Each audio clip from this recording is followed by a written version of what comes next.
മലിനമായ അഷ്ടമുടി കായലിനെ വീണ്ടെടുക്കാൻ Asramam mangrove avenue പദ്ധതി. കണ്ടൽ വളർത്തിയും മലിനീകരണം തടയാൻ ക്യാമറകൾ സ്ഥാപിച്ചുമാണ് അഷ്ടമുടി കായലിനെ വീണ്ടെടുക്കുക. കായലും തീരവും വിനോദസഞ്ചാരത്തിനായി ഒരുക്കുക കൂടിയാണ് പദ്ധതിയുടെ ലക്ഷ്യം. കൊല്ലം നഗരത്തിലെ അഴുക്ക് മുഴുവൻ അടിഞ്ഞുകൂടുന്നത് അഷ്ടമുടി കായലിലാണ്. കായലിനൊപ്പം കായൽ തീരവും മാലിന്യ കൂമ്പാരമാണ്. മാലിന്യവും അതിൽ നിന്നുണ്ടാവുന്ന ദുർഗന്ധവും മൂലം ജനങ്ങൾക്കുണ്ടാവുന്ന ബുദ്ധിമുട്ട് ചെറുതല്ല. കണ്ടൽ കൊണ്ട് കായലിന് കൂടൊരുക്കിയും ക്യാമറകൾ സ്ഥാപിച്ച മാലിന്യം തള്ളുന്നത് തടഞ്ഞും കായലും തീരവും സംരക്ഷിക്കുകയാണ് പദ്ധതി. 2 ദിവസം മുമ്പാണ് കൊണ്ടുവന്നത്.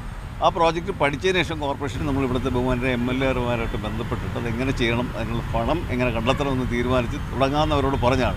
ക്യാമറകൾ ഉൾപ്പെടെ സ്ഥാപിച്ചുകൊണ്ട് അത് മനോഹരമാക്കുന്ന ഒരു നല്ല പ്രോജക്റ്റാണ്. അത് നടപ്പിലാക്കുന്നതിന് MLAമാരോട് ആലോചിച്ചതിന് ശേഷം കോർപ്പറേഷൻ എൻ്റെ പ്രോജക്റ്റ് തയ്യാറാക്കി നടപ്പിലാക്കണമെന്നാണ് ഉദ്ദേശിക്കുന്നത്. അതോടൊപ്പം തന്നെ എൻ്റെ പണം കണ്ടെത്തണം. അപ്പോൾ MLAമാരൊക്കെ സഹായം വേണ്ടി വരും. അപ്പോൾ അതനുസരിച്ച് നമുക്ക് ചെയ്യണമെന്നുള്ളതാണ്. അപ്പോൾ MLAമാരായിട്ടോട് കൂടി ആലോചിച്ചിട്ട് ആ പ്രോജക്റ്റ് നടപ്പിലാക്കാം എന്നുള്ളതാണ് അവരോടും ഞാൻ പറഞ്ഞത്. KSRTC സ്റ്റാൻഡ് മുതൽ ന്യൂ ഹോക്കി സ്റ്റേഡിയം വരെ നീളുന്ന മേൽപ്പാലവും പദ്ധതിയിലുണ്ട്.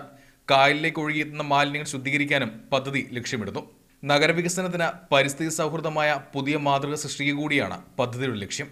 മീഡിയ 1 കൊല്ലം.